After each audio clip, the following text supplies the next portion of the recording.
நல்ல அன்பும், பண்பும் கொண்ட அனைத்து நல்லுள்ளங்களுக்கும் எனது அன்பான வணக்கம்.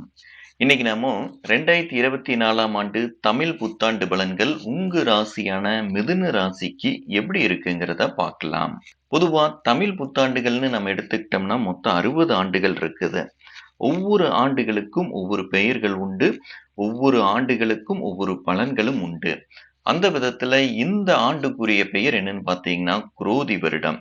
இந்த ஆண்டு கொஞ்சம் சிரமங்களாகத்தான் இருக்கும் பொதுவாகவே.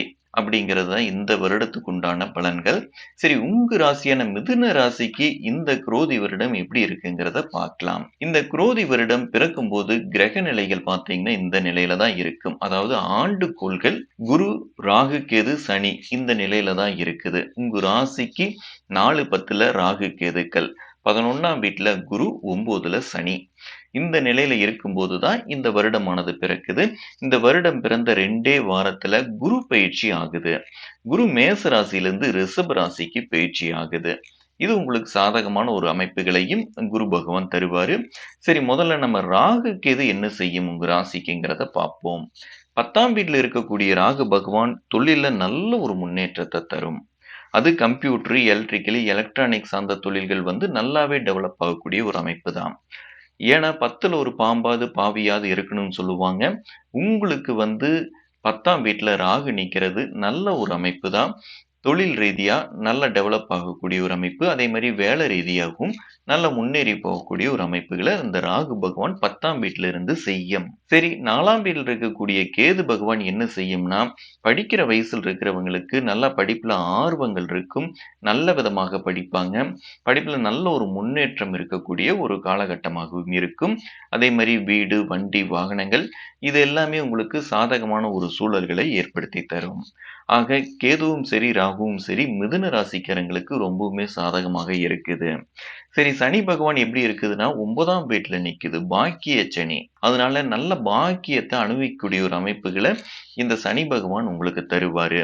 சனினாலே தொழில் காரகன் தான். வேலை செய்யறக்கான காரகன். அவன் 9ஆம் வீட்ல போய் நிக்கும்போது, உங்களுக்கு வேலை ரீதியாக நல்லா லாபத்த அடையக்கூடிய ஒரு அமைப்புகள கண்டிப்பா சனி பகவான் செய்வாரு. தந்தை இடத்துல சின்ன சின்ன சங்கடங்கள், தந்தையுடைய உறவுகள்ல சங்கடங்கள், இந்த மாரி ஒரு அமைப்புகள தந்தாலும், பெரிய பாதிப்புகளை எதுவுமே தராது. நல்ல பாக்கியத்த அனுபவிக்கக்கூடிய ஒரு காலகட்டம் தான். நல்ல ஒரு பொருளாதாரத்த அடையக்கூடிய ஒரு காலகட்டமாகவும் இருக்கும். சனி 9ஆம் வீட்ல நின்னு எந்தெந்த இடங்கள பாக்குது அப்படின்னா, உங்க ராசிக்கு 11ஆம் வீட்ட பாக்கும். லாபஸ்தானத்த சனி பாக்குது. பாக்கியஸ்தானத்திலிருந்து. உங்க ராசிக்கு யோகாதிபதி 11ஆம் வீட்ட பார்க்கிறது நல்ல ஒரு லாபத்த தரக்கூடிய ஒரு அமைப்பு தான். அதே மாரி உங்க ராசிக்கு 3ஆம் வீட்டையும் சனி பகவான் பார்க்கிறாரு. இது நல்ல முயற்சி எடுப்பீங்க. எந்த ஒரு காரியத்த செய்யறக்கும் எந்த அளவுக்கு முயற்சி எடுக்க முடியுமோ, அந்த அளவுக்கு முயற்சி எடுக்கக்கூடிய ஒரு அமைப்புகள செய்யும். அதே மாரி 6ஆம் வீட்டையும் சனி பகவான் பார்க்கிறாரு. 6ஆம் வீட்ட சனி பகவான் பார்த்தது அப்படின்னா, உங்களுக்கு கடன் நோய்கள் எதுவுமே இருக்காது. எந்த வம்பு வழக்குகள் இருந்தாலும் அதெல்லாமே உங்களுக்கு சாதகமாக வந்து சேரும். இந்த மாரியான ஒரு நல்ல சூழல்ல சனி பகவான் இருக்கிறது ரொம்பவுமே சாதகமான ஒரு அமைப்பு. சரி, குரு 12ஆம் வீட்டுக்கு வருதே, இதனால கொஞ்சம் தனம் விரயமாகுமா அப்படின்னு கேட்டீங்கன்னா, கொஞ்சம் விரயம் ஆகத்தான் செய்யும்.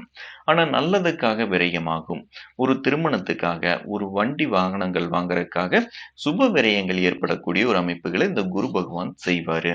12ஆம் வீட்ல குரு நின்னுது அப்படின்னா, உங்கள வெளிநாடு, வெளி மாநிலம் இங்க எல்லாத்தையும் போக வைக்கும். அங்க போறதுனால நல்ல ஒரு லாபங்கள் அடைய வைக்கும். அதே மாரி ஏற்றுமதி சம்பந்தமான தொழில் பண்றவங்களுக்கு நல்ல ஒரு லாபத்தையும், நல்ல ஒரு முன்னேற்றத்தையும் தரக்கூடிய ஒரு சிறப்பான ஆண்டாகத்தான் இந்த குரோதி வருடம் இருக்க போகுது. பொதுவா குரு நிக்கிற இடங்கள விட பார்க்கிற இடங்களுக்கு பலம் ஜாஸ்தி. குரு எங்கெங்க பாக்குது அப்படின்னு பார்த்தோம்னா, 12ஆம் வீட்ல இருந்து உங்க ராசிக்கு 4ஆம் வீட்ட பாக்குது. 4ஆம் வீட்ட குரு பகவான் பார்த்ததுன்னா, கண்டிப்பா நிலம், வீடு, வண்டி வாகனங்கள வாங்க வைக்கும். விரயஸ்தானத்திலிருந்து 4ஆம் வீட்ட பாக்குது. அப்ப விரயமாகும். வண்டி வாகனங்கள் வாங்குறதுக்காக விரயமாகும். ஒரு வீடு வாங்குறதுக்காக விரயமாகும். ஒரு சொத்துக்கள் வாங்குறதுக்காக விரயமாகும். இந்த மாரி சுப விரயங்கள் உங்களுக்கு நடக்கும்.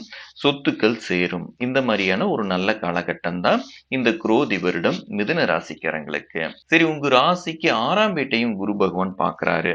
இதனால உங்களுக்கு நல்ல வேலை கிடைக்கும். வெளிநாட்டுல இல்ல வெளி மாநிலத்துல நீங்க போய் வேலை தேடினீங்கன்னா நல்ல வேலை கிடைக்கும். அங்க போய் நல்ல ஒரு சம்பளத்துல நல்ல விதமான வாழ்க்கைய அனுபவிக்கக்கூடிய ஒரு சூழல்கள கண்டிப்பா குரு பகவான் தருவாரு. அதே மாரி 8ஆம் வீட்டையும் குரு பகவான் பார்க்குறாரு. இதுவும் வெளிநாடு அமைப்புகள தரக்கூடிய ஒரு அமைப்பு தான்.